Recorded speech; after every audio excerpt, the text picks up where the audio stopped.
პირველი ვისაც ეს კითხვა დაუსვეს და ვინც ამ კითხვას დეფიციტთან დაკავშირებით უპასუხა PSP-ს ქსელის წარმომადგენელი იყო, რომელმაც ორჯერ და ხაზგასმით აღნიშნა, რომ ქვეყანაში თუ კი ამა თუ იმ მედიკამენტზე არის რაიმე დეფიციტი, ეს დეფიციტი ვერცერთ შემთხვევაში ვერ იქნება ხელოვნური და ეს დეფიციტი ხელოვნურად ვერ და არ მოხდება.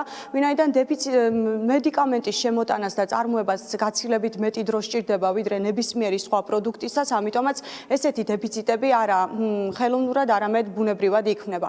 კიდევ ერთი კითხვა იყო დასმული, მაგალითად, შეუძლია თუ არა სააფთიაქო ქსელს, რომ 10 და 15%-იანი ფასდაკლებით გაყიდოს მედიკამენტები, რაზეც პასუხი იყო, რომ არა, ეს შეუძლებელია მათი მხრიდან, ვინაიდან ბიზნესი, რომელიც მოგებაზე ვერ გავა, ეს ბიზნესი უბრალოდ ვერ და არ იფუნქციონირებს. სწორედ მედიკამენტების ფასებთან დაკავშირებით მიმდინარეობდა დღეს ფასების კომისიის სხდომა, რომელიც ძალიან დიდი ხმაურის და დაპირისპირების ფონზე მიმდინარეობდა, იმდენადაც კი, რომ სტრიმის დროს რამდენჯერმე ხმაც კი გაითიშა, ერთმანეთს არ აცდიდნენ საუბარს ოპოზიციონერი პოლიტიკოსები და ქართული ოცნების წევრები და მეტწილად ეს ყველაფერი ეხებოდა იმას, რომ ექს-პრემიერის პარტიაში დარწმუნებული არიან, რომ საერთოდაც ვერაფერზე ვერ შემცირდება მნიშვნელოვნად ფასები, მათ შორის ვერც მედიკამენტებზე, ვინაიდან ქართულ ოცნებას დღეს პარლამენტში და ყოველთვის პარლამენტში ამ ფასების კომისიის სხდომაზე ყავთ მოწვეული ის ბიზნესმენები, რომლებიც წინამდვილეში არიან, რა თქმა უნდა, ქართული ოცნების შემომწირველები და ქართული ოცნება ვერ და არ დაუშვებს იმას, რომ მათ მოგება არ ქონდეთ, მათ დააკლონ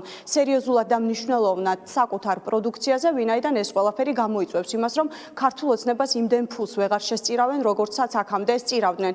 მოიკრიბეთ გამბედაობა და გადაეცით ირაკლი კობახიძეს, რომ ფასების კომისია ვერ მუშაობს და ვერაფერი ვერ გამოვა საბოლოოდ ამ ყველაფრიდანო. სწორედ ეს იყო მთავარი მიმართვა, რომელიც დღეს ამ კომისიის სხდომაზე ექს-პრემიერის გუნდის წევრებმა გააჟღერეს.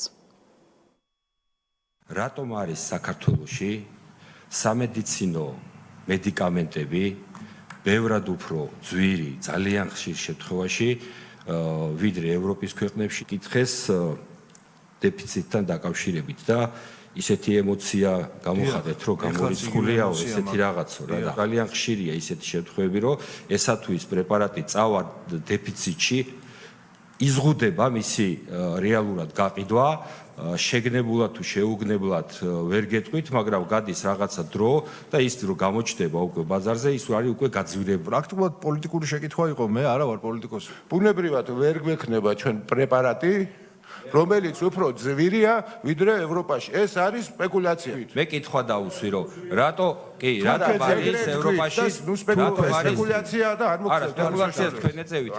ვეკითხები და გაგცევს მას თქვენ რატო ხსნით, როგორ მუშაობს რეფერენტის სისტემა და როგორ მუშაობს მოდელი. ევროპასთან შედარებით ბატონო შოთა არ არის ჩვენთან ფასები ძვირი, რას ედავებით ამ ხალხს და რას თხოვთ მაინტერესებს? ალბათ დარჯან, უყურეთ, თქვენ არასდროს ვისმენთ, ხო კარი დაჯი იყოს. ისა, უყურეთ, ჩვენ მიზანი არის, რომ კომისია გაეცნოს, როგორ მუშაობს რეფერენტული ფასი, რამდენად წარმატებად მუშაობს და რა შეიძლება დამატებით გაკეთდეს. პროგრამა როგორ მუშაობს? იაფი მოგება არ აქვს და რატო დაიბარეთ ეს? თქვენ შეგიძლიათ 10%, 15%-ით იაფად გაყიდოთ? რომ გქონდეთ კომპანია, რომელიდანაც მოიგეთ 3.99%. 10%-იანი ფასდაკლებით გაყიდით მედიკამენტებს, თუ რაც იქნება შეძლებთ? ხო და ნუ რა ვიცი, აბა ჩვენც ვერ შევძლებთ. ბატონო შოთა, სულ ტყუილად მიიჩეჩეთ კობახიძის ბუღალტერია მერწმუნეთ რა. ბატონო შოთა, გამოიჩინეთ სიმამაცე და უთხარით ბატონ კობახიძეს, რომ არაფერი არ გამოდის და უბრალოდ ეს არის ჩვეულებრივი ამბავი. ერთი იმიდან წინა ადმინისტრაციიდან ცდილობს კობახიძე გადმოაწყოს ბიზნესი ახალ ადმინისტრაციაზე.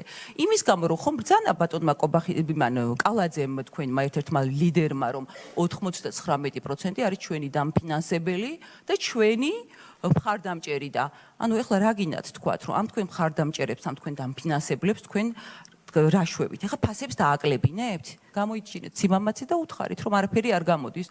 ბატონი ბიძინა ივანიშვილის გამოსვლა მახსენდება, რომელმაც ბრძანა, რომ ბიზნესს უთხრა, რომ დასრულდა იმ ავადსახსენებელი სააკაშვილის დრო და თუ რომელიმე მთავრობიდან მოვა და თქვენ ან მეგობრულად, ან მტრულად, ან რაიმე კავშირი გექნებათ და გადაყვეთთ, თუ რაიმე კავშირი გექნებათ, შეგიძლიათ აყვირდეთ, არ მიიკაროთ და ეხლა არის ის დრო, ბატონო, ხო არ გინდათ აყვირდეთ? არ არის შეგნებული დეფიციტი, არ არსებობს ამ ქვეყანაში და არ იქნება რა, აღარ თქვათ ესე რა, არ არის სწორი რა და თუ თუ ეს რაღაც დეფიციტები არის, იმ დეფიციტები მხოლოდ იმის გამო შეიძლება აღმოჩნდეს, რომ ეს მედიკამენტის წარმოება არ არის, რა ვიცი, ცემენტის ბლოკის ჩამოსხმა.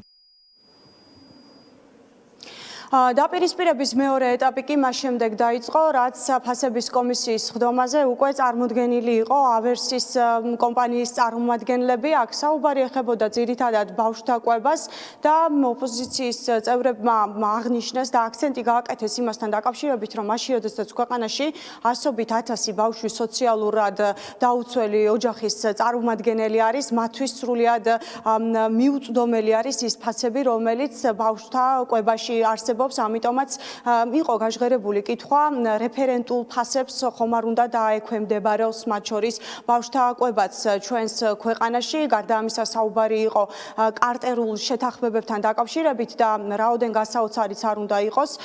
თავად ქართული ოცნების სიით პარლამენტში მყოფი დეპუტატიც კი სვამდა კითხვას იმასთან დაკავშირებით, რომ მის გაოცებასაც იწვევს, როგორ შეიძლება აბსოლუტურად ყველა კვების საბავშვო კვების ესა თუ ის პროდუქტი ყველა აფთიაქში ღირდეს აბსოლუტურად ერთი და იგივე და ფასები, ფასდაკლებების დროსაც კი იდენტური იყოს. კარტერებთან დაკავშირებით ფარმაცევტული კომპანიის წარმომადგენლები აცხადებენ, რომ ასეთ ადგილი არ აქვს და ეს საქმე და ეს საკითხი სასამართლოში გადაწყდება. იგი დღეს საქართველოში ცხოვრობს 250,000 ბავშვი, რომელიც არის სიღარიბის ზღვარს ზემოთ.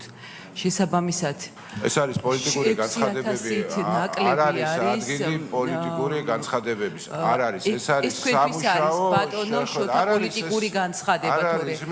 ეს არის ისე კიდევ 6000-ით ნაკლები ბავშვია დაბადებული და ბავშვთა საკვები და ესე იგი ამპერსი და ნებისმიერი პროდუქტი ღირსა ესეთი ძვირი. არ არის სკანდალი ბატონო.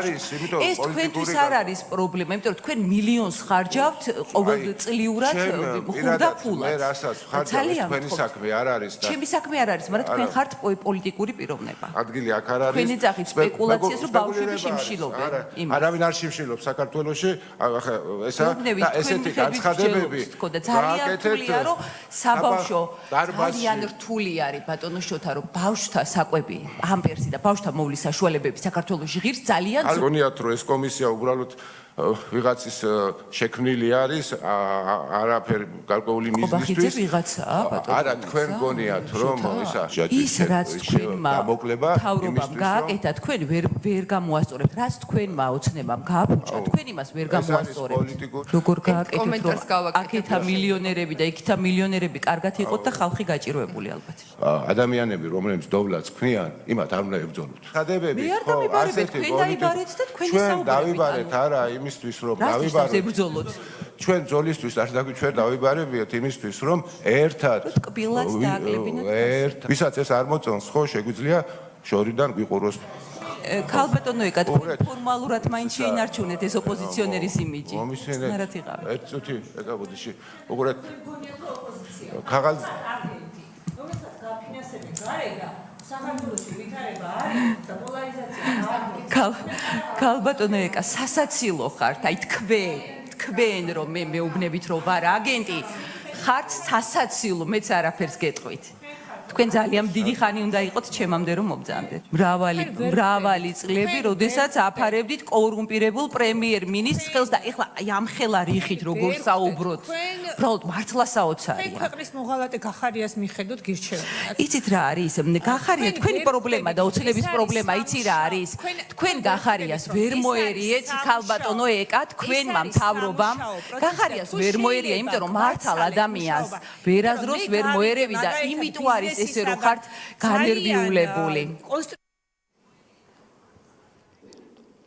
ქვეყანაში 7000 მედიკამენტი არის, რომელზეც რეფერენტული ფასი არის დაწესებული და სახელმწიფოს დაწესებული აქვს ზედაზღვარი ფასების დღევანდელი ხდომის შემდეგ და მიმდინარეობის დროს გაირკვა, რომ სახელმწიფომ უნდა იმუშაოს ასევე იმაზეც, რომ დამატებითი 4000 მედიკამენტიც ამ რეფერენტულ ფასებში ჩაჯდეს.